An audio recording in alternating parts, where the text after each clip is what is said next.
ಎಲ್ರಿಗೂ ನಮಸ್ಕಾರ. ಬ್ಯಾಂಗ್ಳೂರ್ ಲಿಟ್ರೇಚರ್ ಫೆಸ್ಟಿವಲ್ನಲ್ಲಿ ನಾವು ನೀವು ಮತ್ತು ಕ್ಲೈಮೇಟ್ ಚೇಂಜ್ ಅನ್ನೋ ವಿಷಯನ 25 ನಿಮಿಷದಲ್ಲಿ ಪ್ರೆಸೆಂಟ್ ಮಾಡಬೇಕು ಅಂತ ಹೇಳಿದಾಗ ಸ್ವಲ್ಪ ಆತಂಕ ಆಯಿತು. ಇಟ್ಸ್ ಅ ಹ್ಯೂಜ್ ಇಶ್ಯೂ, ನಿಮಗೆಲ್ಲ ಗೊತ್ತಿರೋ ಹಾಗೆ.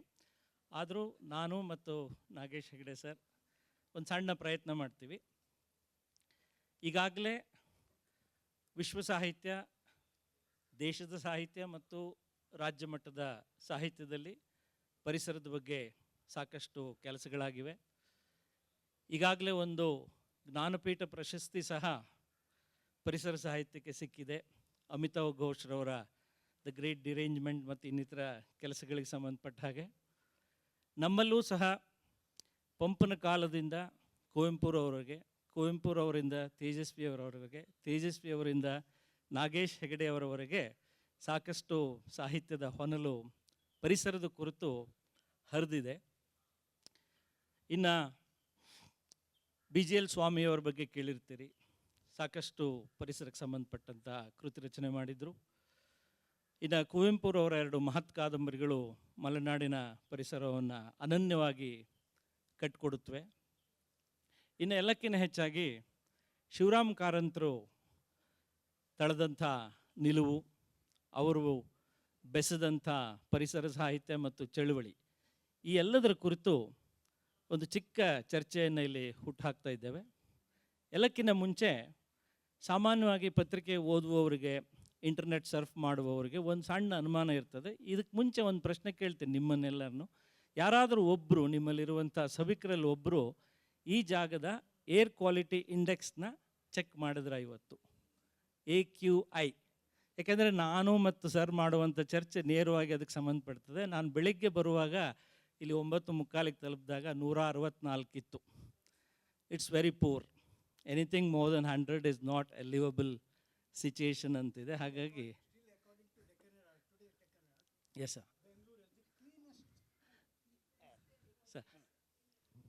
According to the Deccan Herald report this morning, Bangalore has the cleanest air among all the major cities of India.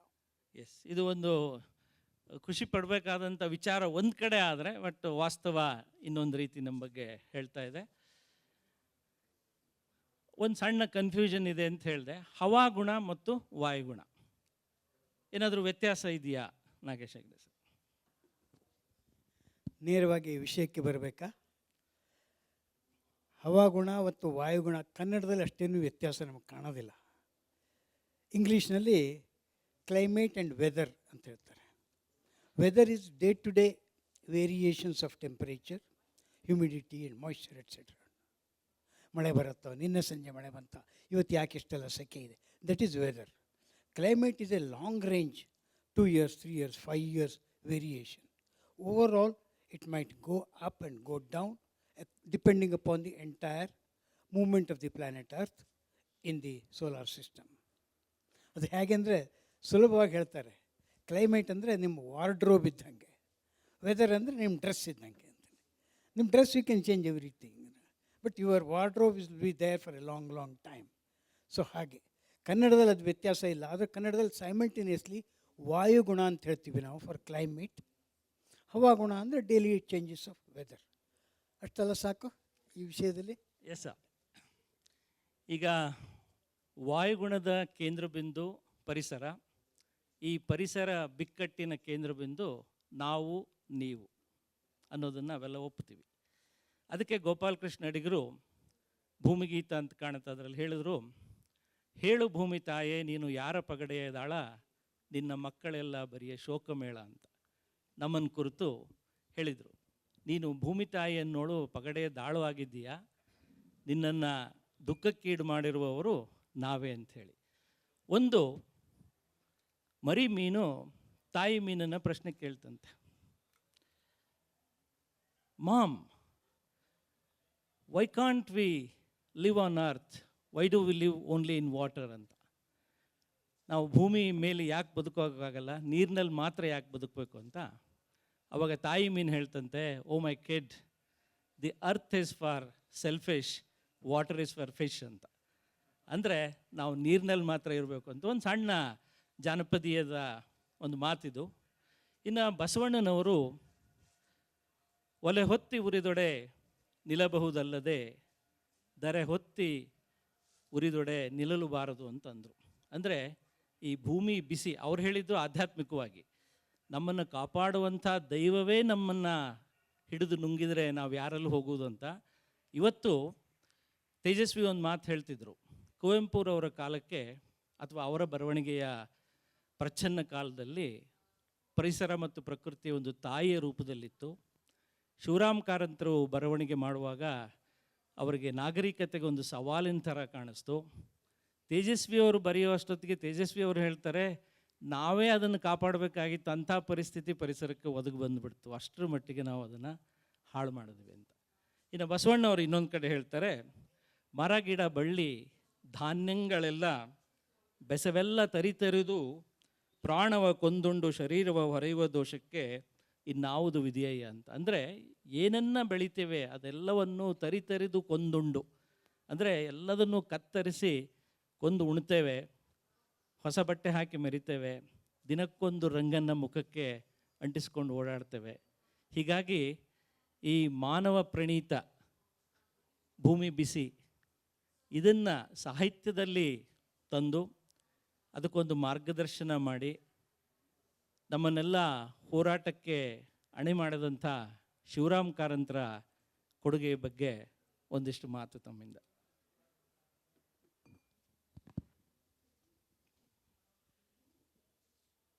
Actually ನಾವು ಬರವಣಿಗೆ ಸಾಕಷ್ಟು ಆಗಿದೆ, ಆದರೆ ಅದು ಎಲ್ಲದನ್ನು ಮೀರಿ ಭೂಮಿನೇ ಮಾತಾಡ್ತಾ ಇದೆ. ನಾವು ಕೇಳಿಸ್ಕೊತಾ ಇದ್ದೀವ, ನೀವು ಯಾರು ಮಾತಾಡಿದ್ದು ಸಾಕಾಗಲ್ಲ ಅಂತ ಹೇಳಿಕೊಂಡು ಭೂಮಿ ತಾನಾಗೆ ಮಾತಾಡ್ತಾ ಇದೆ. ಅದು ಸೈಕ್ಲೋನ್ ಮೂಲಕ ಮಾತಾಡ್ತಾ ಇದೆ, ಭೂಕುಸಿತದ ಮೂಲಕ ಮಾತಾಡ್ತಾ ಇದೆ, ಮಹಾವೃಷ್ಟಿಯ ಮೂಲಕ ಮಾತಾಡ್ತಾ ಇದೆ, ಕಾಡಿನ ಬೆಂಕಿಯ ಮೂಲಕ ಮಾತಾಡ್ತಾ ಇದೆ, ಹಿಮ ಕುಸಿತದ ಮೂಲಕ ಮಾತಾಡ್ತಾ ಇದೆ. ಅದು ನಮ್ಗೆ ಯಾರಿಗೂ ಕೇಳಿಸ್ಕೊಳ್ಳುವಷ್ಟು ಟೈಮೇ ಇಲ್ವಲ್ಲ. ಹಾಗಾಗಿ ನಾವು ಈ ರೀತಿಯ ಕಾನ್ಫರೆನ್ಸ್ ಮಾಡಿಕೊಂಡು ಆಪ್ತವಾಗಿ ಜನರ ಜೊತೆಗೆ ಹೇಳ್ತಾನೆ ಬರಬೇಕಾಗತ್ತೆ. ಆ್ಯಕ್ಚುಲಿ ನಾವು ಸ್ವಲ್ಪ ಕರ್ನಾಟಕ ಅಂದರೆ ಇಡೀ ಭಾರತದಲ್ಲಿ ಅತ್ಯಂತ ಮುಂಚೂಣಿಯಲ್ಲಿರುವಂಥ ರಾಜ್ಯ ಆಗಿತ್ತು ಪರಿಸರ ಸಂರಕ್ಷಣೆ ವಿಷಯದಲ್ಲಿ, ಪರಿಸರ ಹೋರಾಟದ ವಿಷಯದಲ್ಲಿ. 1980ರಿಂದ 95ರವರೆಗೆ ಅತ್ಯಂತ ಮಹಾ ಪರಿಸರ ಹೋರಾಟಗಳು ಇಲ್ಲಿ ನಡೆದವು. ಅದಕ್ಕೆ ಆಲ್ಮೋಸ್ಟ್ ಅದಕ್ಕೆ ನೇತೃತ್ವ ವಹಿಸ್ಕೊಂಡವರು ಶಿವರಾಮ್ ಕಾರಂತರು ಅಂತ ಹೇಳಬೇಕು ನಾವು. ಆದರೆ ಇನ್ನೊಂದು ಆಗಿತ್ತು, ಅದೇ ಟೈಮ್ನಲ್ಲಿ 1980ನೇ ಇಸ್ವಿಯಲ್ಲಿ ಜಗತ್ತಿನ ಬೇರೆ ಬೇರೆ ದೇಶಗಳಿಂದ ಕನ್ನಡಿಗರು ಬೆಂಗಳೂರಿಗೆ ಮತ್ತೆ ಬಂದರು. ಮಾಧವ್ ಗಾಡ್ಗಿಲ್ ಇಲ್ಲೇ ಆಗ್ತಾನೆ ಬಂದಿದ್ದರು. ನೀವು SR ಹಿರೇಮಠನವರ ಹೆಸರು ಕೇಳಿರಬೇಕು. ಅವರು ಶಿಕಾಗೋದಿಂದ ಬಂದರು. ANS ರೆಡ್ಡಿ ಅಂಥೇಳಿ AKN ರೆಡ್ಡಿ ಅಂತ ಶಕ್ತಿ ತಜ್ಞರು, ಅವರು ಪ್ರಿನ್ಸ್ಟನ್ ಯೂನಿವರ್ಸಿಟಿಯಿಂದ ಬಂದರು. ಕುಸುಮಾ ಸ್ವರಬ್ ಅನ್ನೋರು, ಅವರು ಮುಂಬೈಯಿಂದ ಬಂದರು ಬೆಂಗಳೂರಿಗೆ. ಪಾಂಡುರಂಗ ಹೆಗಡೆ ಅವರು ದಿಲ್ಲಿಯಿಂದ ಬಂದರು.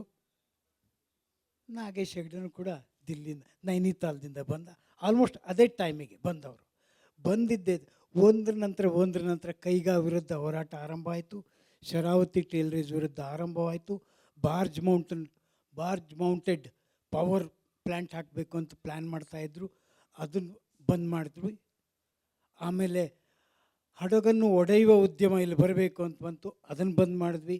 ಬಿಸ್ಗೋಡ್ ಮೈನ್, ದಟ್ಟ ಅರಣ್ಯದಲ್ಲಿ ಮೈನಿಂಗ್ ನಡೀತಾ ಇತ್ತು, ಅದನ್ನು ಬಂದ್ ಮಾಡಿದ್ವಿ. 800 ಕಿಲೋಮೀಟರ್ ಪಾದಯಾತ್ರೆ ಪಶ್ಚಿಮ ಘಟ್ಟ ಉಳಿಸಿ ಅಂಥೇಳಿ ಕೇರಳ, ತಮಿಳುನಾಡು, ಕರ್ನಾಟಕ, ಗೋವಾ, ಮಹಾರಾಷ್ಟ್ರ, ಗುಜರಾತ್ವರೆಗೆ ಪಾದಯಾತ್ರೆ ಮಾಡಿದ್ವಿ. ಅವೆಲ್ಲ ಎನ್ವೈರ್ಮೆಂಟಲ್ ಗ್ರೇಟ್ ಡೇಸ್. ಎಂಥ ಅದ್ಭುತವಾಗಿತ್ತು ಅಂದರೆ ಇಡೀ ಭಾರತದಲ್ಲಿ ಇಂಥ ಸೀರೀಸ್ ಆಫ್ ಚಳವಳಿ ಬೇರೆ ಕಡೆ ನಡೆದೇ ಇರಲಿಲ್ಲ. ಆಮೇಲೆ ನಿಮಗೆ ಗೊತ್ತಲ್ಲ, ಒಂದು ಸೈಕ್ಲೋನ್ ಬಂದು ಅಂದಮೇಲೆ ಎಲ್ಲದು ಕೂಲಾಗಿಬಿಡತ್ತೆ. ನಮ್ಮಲ್ಲಿ ಏನು ಬಂತು ಅಂದರೆ ಇನ್ನೊಂದು ಮಹಾ ಸೈಕ್ಲೋನ್ ಬಂತು. ಅದೇನೆಂದರೆ ಗ್ಲೋಬಲೈಸೇಷನ್ ಸೈಕ್ಲೋನ್. ಎಲ್ಲರನ್ನೂ ತೆಕ್ಕಿಗೆ ತೊಗೊಳ್ತು, ಎಲ್ಲರನ್ನೂ ಅವ್ರ ಕರಿಯರ್ ಓರಿಯೆಂಟೆಡ್ ಮಾಡ್ತು, ಎಲ್ಲರನ್ನೂ ಕನ್ಸ್ಯೂಮರ್ ಮಾಡ್ತೋದು. ಹಾಗಾಗಿ ಪರಿಸರದ ಬಗ್ಗೆ ಚಿಂತೆ ಮಾಡೋಕ್ಕೆ ಯಾರಿಗೂ ಟೈಮೇ ಉಳಿದಿಲ್ಲ. ಎಲ್ಲರೂ ನನ್ನ ಮಗ ಅವನು ಕ್ಯಾಲಿಫೋರ್ನಿಯಾಕ್ಕೆ ಹೋಗಬೇಕು, ನಾವು ಟೆಕ್ ಕಂಪ್ನಿ ಸೇರಬೇಕು, ನಾನು ಈ ಕೆಲಸ ಮಾಡಬೇಕು, ಆ ಕೆಲಸ ಮಾಡಬೇಕು ಅಂತ. ಮುಂಚೆ ಆದರೆ ತಿಂಗಳಿಗೆ 3 ಸಲ ಕಬ್ಬನ್ ಪಾರ್ಕ್ನಲ್ಲಿ ಪರಿಸರ ಚಳವಳಿ ಆಗ್ತಾಯಿತ್ತು. ಎಲ್ಲರೂ ಚಳವಳಿ ಬಿಟ್ಟು ಹೊರಟೋದ್ರು. ಎಲ್ಲರೂ ಚಳವಳಿ ಬಿಟ್ಟು ಮಾಲ್ಗಳ ಕಡೆಗೆ ಹೋಗೋಕ್ಕೆ ಶುರು ಮಾಡಿದ್ರು. That was the tragedy. ಅದು ಇನ್ನೂವರೆಗೂ ಅದೇ ರೀತಿಯ ಲಲ್ ಅಂತಾರಲ್ಲ, ಬಿರುಗಾಳಿ ಬಂದು ಹೋದ್ಮೇಲೆ ಅಲ್ಲಲ್ಲಿದೆಯಲ್ಲ ಆ ರೀತಿ. ಆದರೆ ಈಗ ನಮಗೆ ಇಡೀ ಭೂಮಿನೇ ಚಲನಶೀಲ ಆದಾಗ, ಇಡೀ ಭೂಮಿನೇ ಒಂದು ರೀತಿಯ ಅಗೋಚರ ಶೀಟ್ ಸುತ್ತಕೊಂಡಂಗೆ ಸೆಕೆ ಆಗ್ತಾಯಿದೆ ನನಗೆ ಅಂಥೇಳಿ ಆಚೆ ಈಚೆ ನೀವು ಇಮ್ಯಾಜಿನ್ ಮಾಡ್ಬೋದು. ನೀವೊಂದು ಪ್ಲಾಸ್ಟಿಕ್ ಸುತ್ತಕೊಂಡಿದ್ದೀರಿ, ಒಳಗೆ ಸೆಕೆ ಹೆಚ್ಚಾಗ್ತಾ ಇದೆ, ಏನು ಮಾಡ್ತೀರಿ ನೀವು? ಚಡಪಡಿಸ್ತೀರಾ? ಭೂಮಿ ಹಾಗೆ ಚಡಪಡಿಸ್ತಾ ಇದೆ. ಅದು ಕಾಲು ಈ ಕಡೆ ಒದ್ದಾಡುತ್ತೆ, ಈ ಕಡೆ ಒದ್ದಾಡುತ್ತೆ, ತಲೆ ಆ ಕಡೆ ಹೋಗಕ್ಕೆ ಟ್ರೈ ಮಾಡ್ತಾ ಇದೆ. ಆ ರೀತಿಯಲ್ಲಿ ಭೂಮಿ ಒದ್ದಾಡ್ತಾ ಇದೆ. ಎಲ್ಲ ಪಂಚಭೂತಗಳು ಕೂಡ ತೀರಾ ಶಕ್ತಿಶಾಲಿಯಾಗಿ ಆಕ್ರಂದನ ಹೊಮ್ಮಿಸುವಂಥ ಸ್ಥಿತಿ ಬರ್ತಾ ಇದೆ. ಸೈಕ್ಲೋನ್ಗಳು ಮೊದಲಿಕ್ಕಿಂತ ಅತ್ಯಂತ ಹೆಚ್ಚು ತೀವ್ರ ಆಗ್ತಾ ಇದ್ದಾವೆ, ಅವುಗಳ ಸಂಖ್ಯೆ ಹೆಚ್ಚಾಗ್ತಾ ಇದೆ. ಭೂಕುಸಿತ ಹೆಚ್ಚಾಗ್ತಾ ಇದೆ, ಅವುಗಳ ಭೀಕರತೆ ಹೆಚ್ಚಾಗ್ತಾ ಇದೆ. ಮಹಾಮಳೆ, ಮೇಘಸ್ಫೋಟ ಅಂತ ಪದನೇ ಕೇಳಿರಲಿಲ್ಲ ನಾವು. ಮೇಘಸ್ಫೋಟ ಆಗ್ತಾ ಇರುತ್ತೆ, ಹಿಮಕುಸಿತ ಆಗ್ತಾ ಇರುತ್ತೆ, ಕಾಡಿನ ಬೆಂಕಿ. ಉತ್ತರ ಪ್ರದೇಶದಲ್ಲಿ ಏಕಕಾಲಕ್ಕೆ 56 ಕಡೆ ಕಾಡಿನ ಬೆಂಕಿ ಹಬ್ಕೊಂಡಿತ್ತು. ಅಷ್ಟು ಭೀಕರ ರೀತಿಯಲ್ಲಿ ಭೂಮಿ ಮಾತಾಡ್ತಾ ಇದ್ದರೂ ಕೂಡ, ಆಕ್ರಂದನ ಹೊಮ್ಮಿಸ್ತಾ ಇದ್ದರೂ ಕೂಡ ನಾವು ಯಾರೂ ಏನೂ ಮಾಡಲಾರ್ದಂಥ ಪರಿಸ್ಥಿತಿಲಿ ಇದೆಯೋ ನಿಜಕ್ಕೂ? ಅಥವಾ ಏನಾದರೂ ನಾವು ಮಾಡ್ಬೋದಾ? ಮಾಡೋಕ್ಕೆ ಹಿಂದಿನವರೆಲ್ಲ ಮಾಡಿ ತೋರಿಸಿದ್ರು. ಶಿವರಾಮ್ ಕಾರಂತರು ಎಂಥ ಅದ್ಭುತವಾದ, ನಮಗೆಲ್ಲ ಪರಿಸರದ ಬಗ್ಗೆ ಪ್ರಜ್ಞೆ ಬರೋಕ್ಕಿಂತ ಮುಂಚೆನೇ ಅವರು ವಿಶ್ವಸಂಸ್ಥೆ ಪ್ರಕಟಿಸಿದ ಅವರ್ ಕಾಮನ್ ಫ್ಯೂಚರ್, ನಮ್ಮೆಲ್ಲರಿಗೂ ಒಂದೇ ಭವಿಷ್ಯ ಅನ್ನೋ ಪುಸ್ತಕವನ್ನು ಶಿವರಾಮ್ ಕಾರಂತರು 430 ಪೇಜ್ನ ಪುಸ್ತಕವನ್ನು ಪ್ರಕಟ ಮಾಡಿದರು. ಅವೇರ್ನೆಸ್ ಕ್ರಿಯೇಟ್ ಮಾಡೋಕ್ಕೆ ಹೊರಟಿದ್ರು. ಆದರೆ ಯಾಕೆ ಈ ರೀತಿ ನಾವೆಲ್ಲ ನಮ್ಮದೇ ಲೋಕದಲ್ಲಿ ಮುಳುಗಿದ್ದೀವಿ ಅನ್ನೋದನ್ನು ಸ್ವಲ್ಪ ಚರ್ಚೆ ಮಾಡಬೇಕಾಗಿದೆ. ಬಹುಶಃ ನಾವು ಇನ್ನೊಂದು ಪೀಳಿಗೆಗೆ ಕಾಯಬೇಕಾಗತ್ತೋ ಏನೋ ಅಂತ.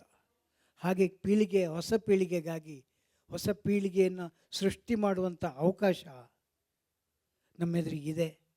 ನಾನು ಈಗ ಗುರುರಾಜ್ ದಾವಣಗೆರೆ ಅವರನ್ನೇ ಕೇಳ್ತೇನೆ. ಅವರು ಒಂದು ದೊಡ್ಡ ವಿದ್ಯಾಸಂಸ್ಥೆಯ ಸಮೂಹ ಸಂಸ್ಥೆಯ ನಿರ್ದೇಶಕರಾಗಿದ್ದಾರೆ. ಮುಂದಿನ ಪೀಳಿಗೆ ಬಗ್ಗೆ ನಿಮ್ಮದೇನು, ಹೇಗೆ ನೀವು ಅವರನ್ನು ಈ ನಿಟ್ಟಿನಲ್ಲಿ ಕ್ರಿಯಾಶೀಲ ಮಾಡಲಿಕ್ಕೆ ಸಾಧ್ಯ ಇದೆ? ತುಂಬ ದೊಡ್ಡ ಭರವಸೆ ಇದೆ. ಸಾವಿರಾರು ವಿದ್ಯಾರ್ಥಿಗಳಿಗೆ ಪಾಠ ಹೇಳಿದ್ದೀನಿ. ನನ್ನ ಎದುರಿಗೆ ಇಲ್ಲಿ ನನ್ನ ಕೆಲವು ವಿದ್ಯಾರ್ಥಿಗಳು ಇವತ್ತು ಈ ಸಭೆಗೆ ಬಂದಿದ್ದಾರೆ.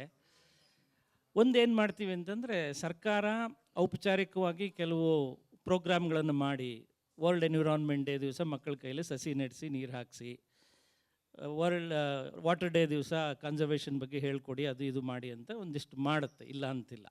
ಆದರೆ ಒಂದು ಕಡೆ ನಾವು ಈಗಾಗಲೇ ಒಂದು ಸಾವಿರಾರು ಸಸಿಗಳನ್ನು ನೆಟ್ಟು ಮರಗಳನ್ನಾಗಿ ಬೆಳೆಸ್ಲಿಕ್ಕೆ ಸಹಾಯ ಮಾಡಿದಂಥ ಒಂದು ಚಿತ್ರ ಕಣ್ಣೆದುರಿಗಿದ್ದಾಗ, ಈ ನಮ್ಮನ್ನು ಆಳ್ತಿರುವಂಥ ಸರ್ಕಾರಗಳು, ಅದು ಇಲ್ಲಿದಿರ್ಬೋದು ಅಥವಾ ದಿಲ್ಲಿದಿರ್ಬೋದು, ದಿನವೊಂದಕ್ಕೆ 333 ಎಕರೆ ಕಾಡನ್ನು ಕಡಿಲಿಕ್ಕೆ ಪರ್ಮಿಷನ್ ಕೊಡ್ತಾ ಇದೆ ಲೀಗಲಿ. ಅಂದರೆ ವಿತ್ ಪರ್ಮಿಷನ್ ನೀವು ರಸ್ತೆಯನ್ನು ಮಾಡಿ, ಫ್ಲೈಓವರ್ಗಳನ್ನು ಮಾಡಿ, ಅದನ್ನು ನಿರ್ಮಾಣ ಮಾಡಿ, ರೈಲ್ ರಸ್ತೆಯನ್ನು ಹಾಕಿ ಅಂಥೇಳಿ ಕಾಡನ್ನು ಛಿದ್ರ ಮಾಡ್ತಾ ಇದ್ದಾರೆ. ನಮ್ಮ ಮಕ್ಕಳು ನನ್ನ ಪ್ರಶ್ನೆ ಕೇಳ್ತಾರೆ, ಸರ್ ಎಂಥದ್ದು ನೀವು ಒಂದು ಕಡೆ ಸಸಿ ನೆಟ್ಟು ಅದನ್ನು ಗ್ರೀನರಿ ಮಾಡಿ ಅಂತ ಹೇಳ್ತೀರಿ, ಆ ಕಡೆ ಕಟ್ ಮಾಡ್ತಾ ಇದ್ದಾರಲ್ಲ ಅಂತ. ಯಾವುದೇ ಸರ್ಕಾರ ಬರಲಿ ಒಂದು ಡ್ಯಾಸ್ಲಿಂಗ್ ಪ್ರಾಜೆಕ್ಟ್ ತೊಗೊಂಡು ಬರುತ್ತೆ. ಈಗ ನೋಡಿರ್ಬೋದು ಸ್ಕೈ ಡೆಕ್ ಬೆಂಗಳೂರಿಗೆ, ಆಕಾಶದಲ್ಲಿ ನಿಂತು ಬೆಂಗಳೂರನ್ನು ನಿಮಗೆ ತೋರಿಸ್ತೇವೆ ನೋಡಿ, ಬೇರೆ ದೇಶಗಳಲ್ಲಿದೆ. ಅಂಡರ್ಗ್ರೌಂಡ್ ಟನಲ್ ರೋಡ್ ಮಾಡಿ ಇಲ್ಲಿಂದ ಇನ್ನೊಂದು ಕಡೆ ಕನೆಕ್ಟ್ ಮಾಡ್ತೇವೆ, ನಿಮ್ಮೆಲ್ಲ ಕಾರ್ಗಳು ವೇಗವಾಗಿ ಓಡಾಡಲಿ. ಸರ್ ನಾವು ಶಾಲಾ ಮಟ್ಟದಲ್ಲಿ, ಕಾಲೇಜ್ ಮಟ್ಟಗಳಲ್ಲಿ ಈ ಎಲ್ಲ ಕಾರ್ಯಕ್ರಮಗಳನ್ನು ಮಾಡ್ತಿದ್ದೇವೆ. ಮಕ್ಕಳು ಒಂದು ರೀತಿಯ ಹತಾಶೆಯನ್ನು ತಲುಪಿದ್ದಾರೆ. ಈಗ ಇಲ್ಲಿ ನಾವೆಲ್ಲ ಚಿಕ್ಕವರಿದ್ದಾಗ ಮಾಡುವಂಥದ್ದೇ ಬೇರೆ, ಬೆಳೀತಾ ಬೆಳೀತಾ ಬೆಳೀತಾ ನಾವು ಸಹ ಈ ಒಂದು ಎಕ್ಸ್ಪ್ಲಾಯ್ಟೇಷನ್ನ ಭಾಗವಾಗ್ತಾ ಇದ್ದೀವಲ್ಲ ಅಂಥ ಒಂದು ವಿಷವರ್ತಲವನ್ನು ನೀವೆಲ್ಲರೂ ಸೃಷ್ಟಿ ಮಾಡಿದ್ದೀರಿ. ನಮ್ಮನ್ನು ನೇರವಾಗಿ ಪ್ರಶ್ನೆ ಕೇಳ್ತಾ ಇದ್ದಾರೆ, ಮಕ್ಕಳಿಗೆ ಕಣ್ಣಲ್ಲಿ ಕಣ್ಣಿಟ್ಟು ಕೇಳ್ತಾ ಇದ್ದಾರೆ, ಸರ್ ಯಾಕೆ ನಾವು ಇದನ್ನೆಲ್ಲ ಮಾಡಬೇಕು, ನೀವು ಇದಕ್ಕೆ ತಡೆ ಹಾಕ್ಲಿಕ್ಕೆ ಆಗೋದಿಲ್ವ ಅಂತ. ಇವರು ಕರ್ನಾಟಕ ಯೋಜನಾ ಆಯೋಗದ ಸದಸ್ಯರು. ಮೊನ್ನೆ ತಾನೇ ಒಂದು ಸಭೆ ನಡೀತು. ಸರ್ ಏನು ಅಡ್ವೈಸ್ ಮಾಡಿದ್ರಿ ಸರ್ಕಾರಕ್ಕೆ? ಸರ್ಕಾರ ಏನಾದರೂ ಕೇಳಿಸ್ಕೊಳ್ತಾ ಇದೆಯಾ? ನಾವು ಅಡ್ವೈಸ್ ಮಾಡೋದಕ್ಕನ್ನ ಸರ್ಕಾರ ಕೇಳಿಸ್ಕೊಳ್ಳೋದಾಗಿದ್ದರೆ ಹೀಗಿರ್ತಿರ್ಲಿಲ್ಲ. ನಮಗೆ ಕಾಣೋದೇ ಬೇರೆ ಇರುತ್ತೆ, ವಾಸ್ತವ ಬೇರೆ ಇರುತ್ತೆ. ನೋಡಿ, ಇದಕ್ಕೆ ಫ್ರೀಡಮ್ ಪಾರ್ಕ್ ಅಂತೀವಲ್ಲ, ಆ್ಯಕ್ಚುಲ್ ಫ್ರೀಡಮ್ ಪಾರ್ಕ್ ಎಲ್ಲಿದೆ ಗೊತ್ತಾ? ಪರಪ್ಪನ ಅಗ್ರಹಾರದಲ್ಲಿದೆ. ಅಲ್ಲಿ ಎಷ್ಟು ಸ್ವಾತಂತ್ರ್ಯ ಇದೆ ಅಂದರೆ, ಬೇಕಾದವ್ರಿಗೆ ಬೇಕಾದ ಎಲ್ಲ ರೀತಿಯ ಇದು ಸಿಗ್ತಾ ಇದೆ. ಸೊ ಆದರೆ ಹೆಸರಿಗೆ ಇದು ಫ್ರೀಡಮ್ ಪಾರ್ಕ್, ಹೆಸರಿಗೆ ಪರಿಸರ ಸಂರಕ್ಷಣೆ ಮಾಡ್ತಾ ಇದ್ದೀವಿ ಅಂತ. What are you doing? ನಮಗೆ ಹಿಂದಿನಿಂದನೂ ಒಂದು ಡಿಬೇಟ್ ಇತ್ತು, ಡೆವಲಪ್ಮೆಂಟ್ ವರ್ಸಸ್ ಎನ್ವೈರ್ಮೆಂಟ್ ಅಂತೇಳಿ. ಅದನ್ನು ಹೇಗೋ ಕಷ್ಟಪಟ್ಟು ತಂದು, ಇಲ್ಲ, development and environment they should be hand in hand ಅಂತೇಳಿ. ಅದು ಆಗ್ತಾ ಇದೆಯಾ? ಇಲ್ಲ. ನಾನು ಮೊನ್ನೆ ಹೇಳಿದ್ದೇನೆಂದರೆ, ಡೆವಲಪ್ಮೆಂಟ್ ಪ್ರಶ್ನೆ ಬಂದಾಗ you have dazzling projects, tunnel project ಅಂತೆ, ಸ್ಕೈಡೆಕ್ ಅಂತೆ, ಅಲ್ಲಿ ಮೇಕೆದಾಟು ಅಂತೆ, ಅಲ್ಲಿ ಪಂಪ್ಡ್ ವಾಟರ್ ಸ್ಟೋರೇಜ್ ಅಂತೆ. ಅಷ್ಟಲ್ಲ, ಪರಿಸರಕ್ಕೂ ಅಂಥದ್ದೊಂದು ಡ್ಯಾಝಲಿಂಗ್ ಪ್ರಾಜೆಕ್ಟ್ 1-2-3 ಹಾಕೋಕ್ಕಾಗಲ್ವ ನಿಮಗೆ ಅಂತ ಕೇಳಿದೆ. 1-2-3 ಉದಾಹರಣೆ ಕೊಟ್ಟೆ. ಫಾರ್ ಎಕ್ಸಾಂಪಲ್, ಈಗ ಜಗತ್ತಿನಲ್ಲಿ ಎಲ್ಲ ಕಡೆ ಡೆಸರ್ಟ್ ಸ್ಪ್ರೆಡ್ ಆಗ್ತಾಯಿದೆ, ಭಾಳ ಫಾಸ್ಟಾಗಿ ಸ್ಪ್ರೆಡ್ ಆಗ್ತಾಯಿದೆ. ಅದನ್ನು ಪ್ರಿವೆಂಟ್ ಮಾಡಬೇಕು ಅಂತ ಆಫ್ರಿಕಾ ಖಂಡದಲ್ಲಿ ಸಹಾರಾ ಮರುಭೂಮಿ ಮತ್ತು ಬರಬಾರ್ದು ಅಂಥೇಳಿ they are building A green wall. ಎಷ್ಟು ದೂರ ಅಂದರೆ 21 ದೇಶಗಳು, ಸೆನೆಗಾಲ್ನಿಂದ ಹಿಡಿದುಕೊಂಡು ಅಲ್ಲಿ ಡಾರ್ಫೂರ್ವರೆಗೆ 21 ದೇಶಗಳು ಸೇರಿಕೊಂಡು 7800 ಕಿಲೋಮೀಟರ್ ಉದ್ದ, 15 ಕಿಲೋಮೀಟರ್ ಅಗಲದ ಒಂದು ಹಸಿರು ವನವನ್ನು ಸೃಷ್ಟಿ ಮಾಡ್ತಾ ಇದ್ದಾರೆ. ಮ್ಯಾಸಿವ್ ವರ್ಕ್ ಅದು, ವಿಶ್ವಸಂಸ್ಥೆಯ ಹೆಸರಿನಲ್ಲಿ. ಅದಕ್ಕೆ ಚಾಲನೆ ಕೊಡ್ತಾ ಇದ್ದವರು ನಮ್ಮವರು, ಚಿನ್ನಸ್ವಾಮಿ ಅಂಥೇಳಿ. ಅದೇ ಮಾದರಿಯಲ್ಲಿ ಭಾರತ ಸರ್ಕಾರ ಕೂಡ ಕಚ್ಚದ ರಣ್ ಕೆಳಗೆ ಬರದೇ ಹೋದಾಗೆ they are building A wall. ನಿಮ್ಗೆ ಗೊತ್ತಲ್ಲ, ಕಚ್ಚದ ರಣ ಬಿಟ್ಟರೆ ನಮ್ಮ ದೇಶದ ಅತ್ಯಂತ ದೊಡ್ಡ ಮರುಭೂಮಿ ಇರೋದು ಕರ್ನಾಟಕದಲ್ಲಿ ಬೀದರ್, ಗುಲ್ಬರ್ಗ, ಆಮೇಲೆ ಬಳ್ಳಾರಿ, ಚಿತ್ರದುರ್ಗ, ಆ ಕಡೆಯಿಂದ ಡೆಸರ್ಟ್ ಬರ್ತಾ ಇದೆ ಈಗ. ಸೊ ಐ ಪ್ರಪೋಸ್ಡ್, ಜಾಗತಿಕ ಮಟ್ಟದಲ್ಲಿ ಒಂದು ವಾಲ್ ಆಗ್ತಾ ಇದೆ, ರಾಷ್ಟ್ರ ಮಟ್ಟದಲ್ಲಿ ಪೋರ್ಬಂದರ್ದಿಂದ ಪಾನಿಪತ್ವರೆಗೆ ಇನ್ನೊಂದು ವಾಲ್ ಆಗ್ತಾ ಇದೆ. That's only about 1500 kilometre. 4 ರಾಜ್ಯಗಳನ್ನು ಸೇರಿಸ್ಕೊಂಡು ನಾವು ಇಲ್ಲಿ why can't we do similar one? Bidar, Gulbarga, Ballari, Chitradurga ಸೇರಿಕೊಂಡು ಒಂದು ವಾಲನ್ನು ಈಗ ಕಟ್ಟೋಣ. It need not be 5 kilometre wide, it need not be 1500 kilometre, only about 350 kilometre ಉದ್ದ, ಬರೀ 2 ಕಿಲೋಮೀಟರ್ ಅಗಲದ ವನ ಸೃಷ್ಟಿ ಮಾಡೋಣ. That could be a dazzling one, inspiring one. First time in any state in the country Karnataka would be the leading one ಅಂತ. ಎರಡನೇ proposal ನಾನು ಕೊಟ್ಟೆ, ಅಂಥದ್ದೇ ಡ್ಯಾಝಲಿಂಗ್ ಒನ್. ಅದೇನೆಂದರೆ, ಬೆಂಗಳೂರನ್ನು ಸ್ಪಾಂಜ್ ಸಿಟಿ ಅಂತ ಮಾಡೋಣ ಅಂಥೇಳಿ. ಇನ್ನು ಜಗತ್ತಿನಲ್ಲಿರುವ ಏಕೈಕ ಸ್ಪಾಂಜ್ ಸಿಟಿ ಚೈನಾದಲ್ಲಿದೆ, Wuhan. You must be remembering Wuhan ಅಂಥೇಳಿ. Wuhan is the best known sponge city.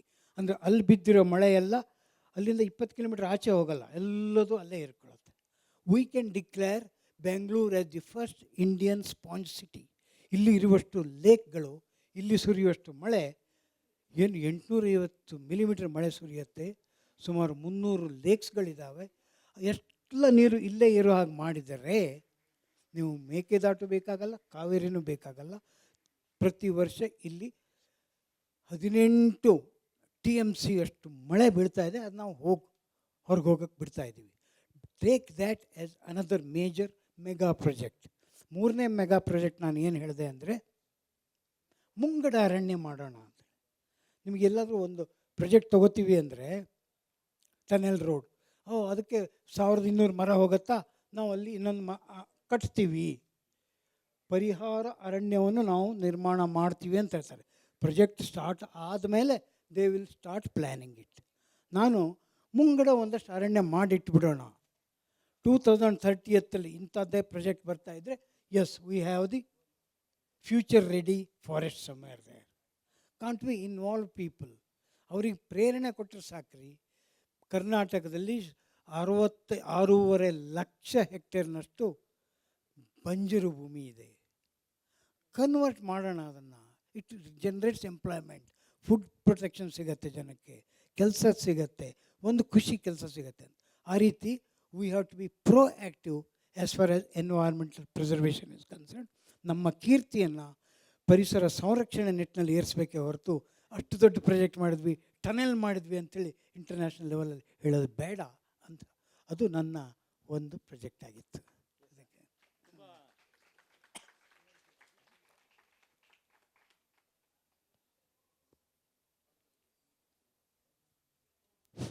ತುಂಬ ಒಳ್ಳೆಯ ಸಲಹೆಗಳನ್ನು ಕೊಟ್ಟಿದ್ದೀರಿ. ಸರ್ಕಾರ ಅದಕ್ಕೆ ಕಿವಿಯಾಗಲಿ ಮತ್ತು ಕಣ್ಣಾಗಲಿ. Okay, S.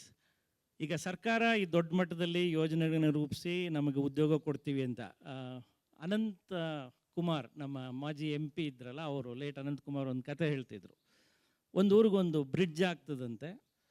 ಅದರ ಶಂಕುಸ್ಥಾಪನೆಗೆ ಇವರೇ ಹೋಗಿರ್ತಾರೆ, ಮತ್ತು ಉದ್ಘಾಟನೆ ಆದಮೇಲೆ ಅದನ್ನು ಮತ್ತೊಮ್ಮೆ ರಿಬನ್ ಕಟ್ ಮಾಡಿ it is open for movement ಅಂತ ಹೇಳ್ತಾರೆ. ಇನ್ನು 3 ವರ್ಷ ನಂತರ ಮತ್ತೆ ಅದೇ ರಸ್ತೆಯಲ್ಲಿ ಬರ್ತಾರೆ, ಇನ್ನೂ ಸೇತುವೆ ನಿರ್ಮಾಣ ನಡೀತಾ ಇರುತ್ತೆ.